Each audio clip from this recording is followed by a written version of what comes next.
n'apporte rien, s'il vous plaît. Les poissons n'aiment pas ça. Du typhus à Tunis en 1270. C'est son fils, Philippe le Hardi, et son petit-fils, Philippe le Bel, qui ont terminé la construction de ces remparts.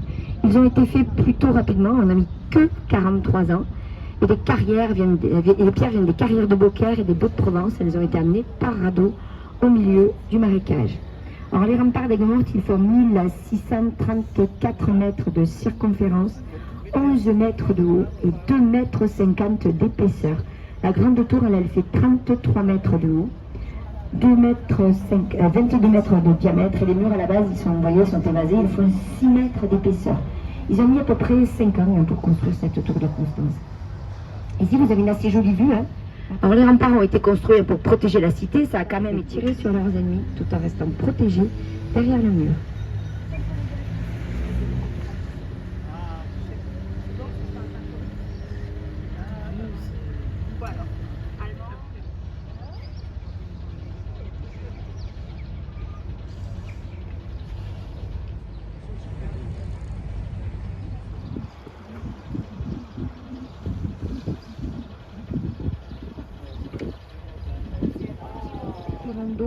Le tirant d'eau, c'est la hauteur du bateau qui se trouve en dessous du niveau de l'eau.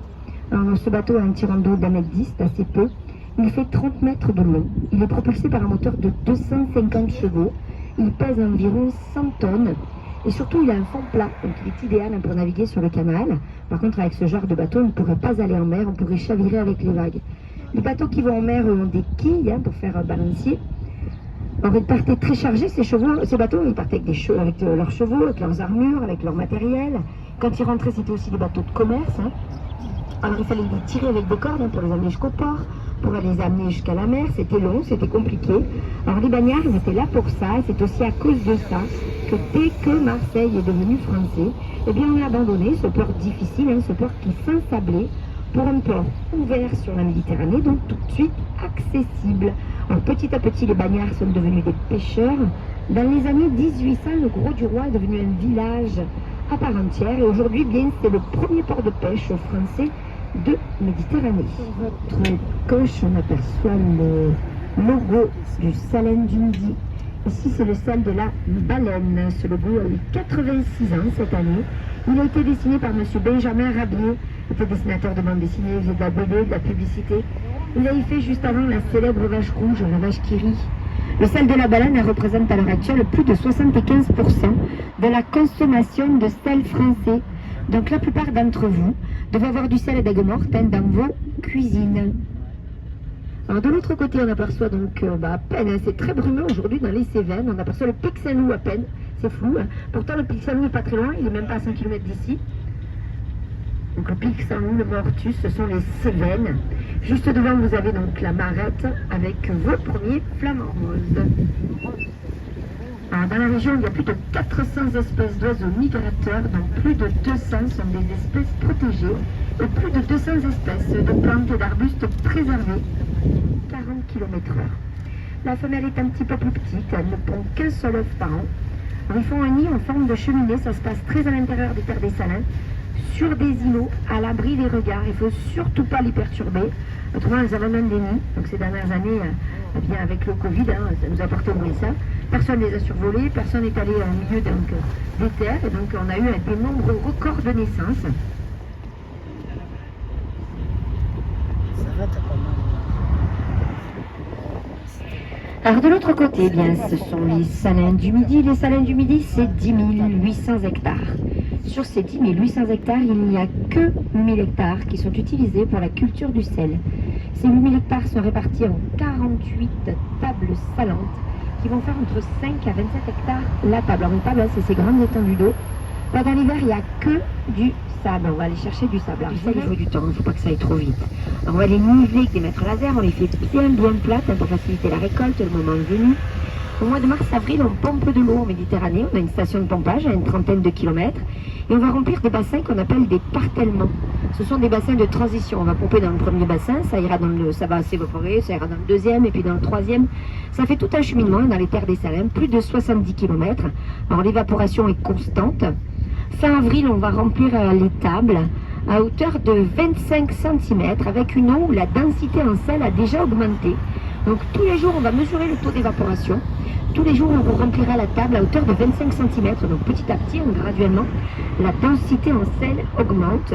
Au mois de juin, quand c'est assez important, on va arroser qu'une eau très salée, une eau saumurée. Ça aide à la cristallisation du sel. Les cristaux de sel sont plus lourds que l'eau. Ils vont tomber au fond des tables. Ce qu'on appelle un gâteau, c'est une croûte de sel qui pourra faire entre 5 à 14 cm par endroit. Et c'est cette croûte de sel qu'on va ensuite récolter. Alors les cristaux de sel, ça ressemble un peu à de la pierre, à du quartz. Hein. C'est très dur, très dense, très compact. Ça fait une croûte très épaisse. C'est pour ça qu'on met bien plat pour faciliter la récolte. En fin août, on pompe en sens inverse, on vide la table. Et au mois de septembre, on peut récolter le sel. C'est une machine qui a été conçue pour le salade, une grande lame qui passe sous la croûte au fur et à mesure. Donc, on va craquer cette croûte de sel. On va donc amener ce sel au niveau du grand instrument bleu qui est au milieu. Ça, c'est une gerbeuse. Donc, comme son nom l'indique, elle gerbe le sel, elle propulse le sel. Et au fur et à mesure, elle se décale. Ça forme la cannelle très salée, une eau saumurée. Il y a un peu de perte, c'est vrai, mais c'est infime. Puis de toute façon, vous avez vu, on en a quand même pas mal. Hein. Ensuite, eh bien, on va l'utiliser en grande partie dans l'alimentation, alors sous différentes formes. Sel de table, hein, d'abord, hein, donc, dans toute l'alimentation, ils s'en servent là, donc le sel de table, mais aussi dans toute l'industrie alimentaire. Donc, ils en mettent dans les plats cuisinés, ils font des charcuteries avec, les salaisons, ils font des fromages, ils s'en servent de pierres de sel pour les animaux. Donc, une partie de ce sel, on partira dans l'alimentation. Ensuite, eh bien, une grande partie partira aussi dans l'industrie. Il y a plus d'une centaine d'industries qui utilisent le sel sur les tableaux de bord de vos voitures.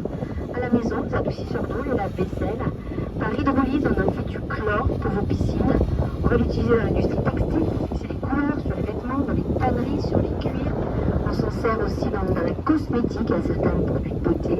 Dans l'industrie pharmaceutique, il y a certains médicaments sont faits à base de sodium. Donc il y a plus d'une centaine d'industries qui utilisent le sel pour leur production, de faire cristalliser instantanément des petits cristaux de sel qui vont remonter à fleur d'eau. Donc le sel, des gros cristaux, ils tombent au fond. La fleur de sel est une fine paillette qui va remonter à la surface.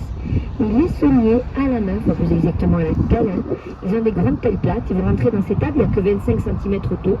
Pousser cette fine pellicule de sel au bord des tables, la laisser sécher et la commercialiser quasiment dans l'état où ça a été récolté. Ça se ramasse à la main, la période de récolte est assez courte, on en fait beaucoup moins. Ça se purifie à la main, donc vous avez donc un petit tapis roulant, puis des gens avec des petits drains qui enlèvent toutes les impuretés. Donc, vous voyez, c'est beaucoup plus compliqué à faire et c'est surtout beaucoup plus cher, donc, puisque beaucoup plus compliqué. Donc, on fait 250 000 tonnes de sel et à peine 900 tonnes de fleurs de sel, toujours blanc, à l'âge adulte. Donc, c'est une manade. Une manade est un élevage de taureaux ou de chevaux de Camargue, donc l'Istel. Donc, aujourd'hui, ça s'appelle Grand Domaine Royal de Jarras. Donc, ne produit pas seulement du vin, il a aussi une manade de chevaux. Des chevaux assez connus d'ailleurs dans la région, la manade Listel. Donc, ça s'appelle plus Listel aujourd'hui, hein, le producteur de vin. Il a vendu le nom. Aujourd'hui, ça s'appelle Grand Domaine Royal de Jarras. Mais c'est le même vin, c'est la même vigne, c'est la même cave. C'est pas le seul producteur, bien sûr, de la région. Il y a des grandes familles. Parce qu'on n'a que du sable. Je vous ai dit, les cailloux ont été apportés pour tenir la berge. Donc, un vin du soleil, un raisin qui mûrit bien. Les vendanges commencent d'ordinaire le 16 août. Le rouge fait au moins 14 degrés. Un vin blanc, mais fait surtout un rosé très très clair. Il s'appelle un gris de gris. Il est issu d'une première pression d'un raisin rouge. Donc, il faut le boire avec modération, bien sûr. On peut le boire à l'apéritif avec une crème de cassis ou une crème de violette. On va le boire pas dans les repas. Par ici, on boira aussi les après-midi quand il fait chaud, avec des glaçons. Donc ici, il se boit avec modération tout au long de la journée. Propre quai pour son propre bateau. En face de vous, donc, le port du Gros du Roi. Un accès direct à la mer. Et donc, sur votre droite, eh bien, c'est au niveau de votre château d'eau, c'est la Grande Motte avec ses immeubles en forme de pyramide assez reconnaissables. Il y en a environ 84. Alors, Port-Camargue et la Grande Motte ont été pensés par De Gaulle. Il trouvait regrettable que les touristes français et allemands descendent dans le sud et partent vers l'Espagne et le Portugal. Donc, pour garder les touristes en France, il a fait aménager une partie du littoral. Port-Camargue, fin des années 60. La Grande Motte, début des années 70.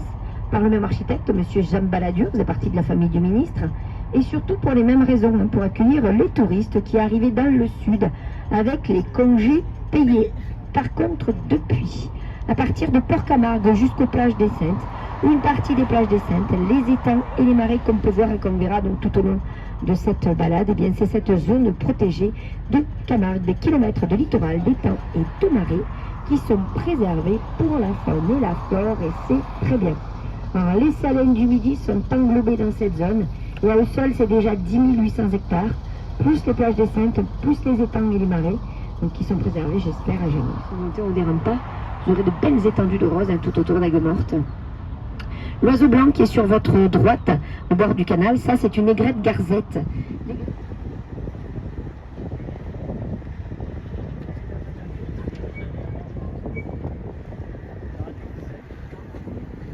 Donc quand on pompe l'eau, on ramène cette algue microscopique. En même temps que cette algue, on va ramener de toutes petites crevettes. Alors elle fait partie de la famille des crevettes, cette crevette, mais elle ne ressemble pas du tout à une crevette. Hein.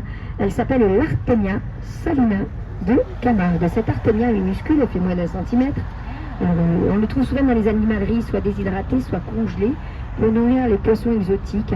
Cette crevette s'appelle l'Artemia salina de Camargue. Et cette Artemia, elle se nourrit de l'algue. Donc elle est toute petite, elle est toute rouge. Et cette Artemia, c'est le repas préféré de nos flamants roses.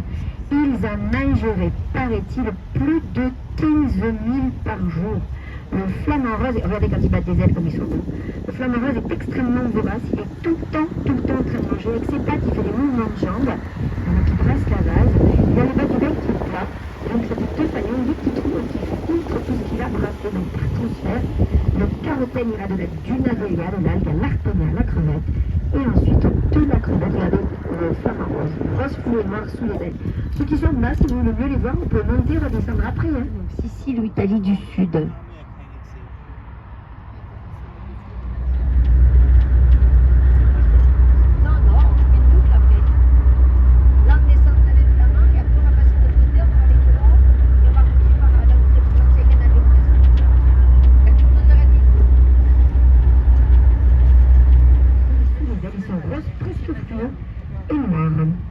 Ils font environ maximum, à l'âge adulte, ils font maximum 6 kg, de 5 kg 5 et 6 kg.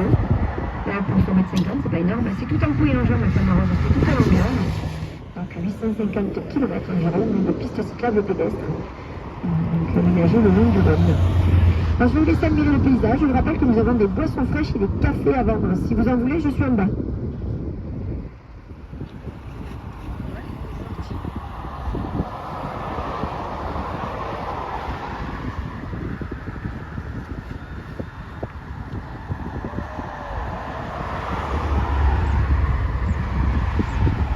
Le salon du Midi en tant que tel existe depuis les années 1856. Après plusieurs inondations successives, quelques producteurs de sel se sont regroupés et ont fondé sociétés de salins du Midi. Mais bien avant ça, les tout premiers à être venus récolter le sel à Aigues-Mortes, ce sont les Romains. À l'époque, il avait une grande valeur marchande, on n'avait pas de moyens de conserver, on savait, hein. C'est la viande, c'est les poissons, c'est de la saumure pour les légumes. Et donc tout le monde en voulait. Quand tout le monde en veut, c'est forcément plus cher. Hein.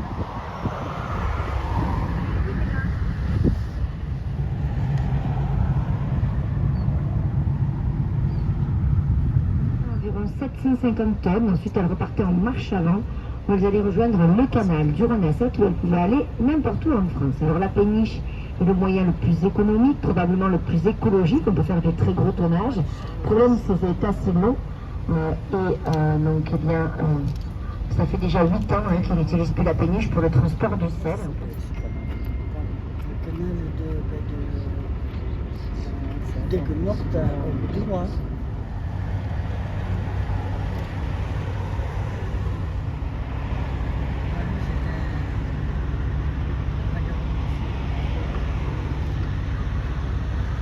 Marine, alors simplement parce que le port se trouvait de ce côté des remparts, donc nous avons la 5 qui est derrière, ici qui était beaucoup plus profondément creusé. Donc, tous les bateaux partaient de ce côté des remparts. Là où nous sommes, c'était une roubine, un petit ruisseau d'évacuation des eaux usées. Donc, ça a été recreusé en 1720, donc évidemment. Ça permettait de monter de la porte de Moulin, il y a aussi la porte de l'Orpano, qui est un accrocher les gros bateaux. Les gens qui vivaient à l'intérieur des remparts, ils ont aidé les ennemis à rentrer, ils ont ouvert les portes. Les bourguignons ont été pris par surprise, ils se sont fait tuer en assez grand nombre. À ce moment-là, on n'a pas pu tous les enterrer, donc afin d'éviter une épidémie, on a décidé de les enfermer dans cette tour. Et on a mis une couche de bourguignons, une couche de sel, encore des bourguignons, toujours du sel.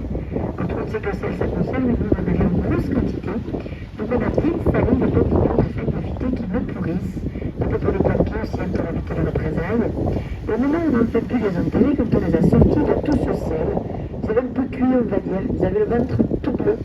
Et depuis cette époque, eh bien, c'est comme ça qu'on nous appelle, nous, les aigues-mortels, nous sommes des ventres bleus à cause de cette histoire. Et donc cette tour a pris le nom de tour des bourguignons, puisque c'est ici qu'on a salé le bourguignon. À l'heure actuelle, on est à environ 9500 habitants sur la commune. Puis vous avez la tour de Constance. Alors Constance, on ne sait pas vraiment pourquoi. Une partie des archives d'Aigues-Mortes ont brûlé lors des guerres de religion. On suppose que Constance est une lointaine cousine de Saint-Louis. Le fait de Saint-Louis, ça fait tout simplement la grosse tour. Saint-Louis l'a voulu imposante, elle veut montrer sa détermination à partir pour les croisades. Donc pour montrer aussi sa force vis-à-vis de ses vassaux. Tout simplement parce qu'elle était protestante, qu'elle n'a pas voulu ni renier sa foi, ni dégraisser son frère, pasteur dans les Cévennes. Et puis le prince de Beauvoir, lorsqu'il a été le gouverneur, a eu le droit de gracier une prisonnière. Et quand il est venu ici, qu'il a vu l'état dans lequel ses pauvres filles étaient emprisonnées, il n'a pas eu le courage de gracier qu'une, il les a toutes graciées, il a fait fermer la prison. Elle est enfermée au niveau du deuxième étage, alors il y a la simple fente, quasiment dans le noir, certaines étaient aveugles, donc il a fait fermer cette prison.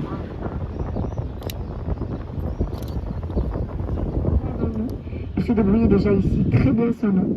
Ils n'ont pas besoin ni d'une cabane ni d'une couverture. Bon, nos hivers ne sont pas non plus très rigoureux, mais ils vivent en extérieur toute l'année, dans ces grands espaces de Camargue. Donc, cheval de Camargue donc, est assez indépendant, le taureau aussi. Et ils vivent en communauté, donc ils ont évolué pendant des centaines d'années, les chevaux, les taureaux, dans les mêmes pâtures. Donc le cheval, il a un instinct de tri assez développé. Chez lui, c'est un peu comme un chien berger, il connaît l'attitude à avoir vis-à-vis des taureaux. Vous verrez tout à l'heure, donc, une fois qu'il a compris le taureau qu'il fallait séparer des autres, il ne le lâche plus des yeux, il fait des mouvements, il fait des crochets, il suit le taureau des yeux. C'est assez donc, un bon cheval, c'est assez joli à voir. Et donc en même temps que l'eau de la mer va remonter quand même pas mal de poissons. Ici on pourra pêcher des loups, des dorades, des anguilles, des brochets, des sandres, des sciures, des mulets. Alors, plus on remonte sur le littoral, bien sûr, plus il y a de poissons d'eau douce. Plus on se rapproche de la mer, plus il y aura de poissons d'eau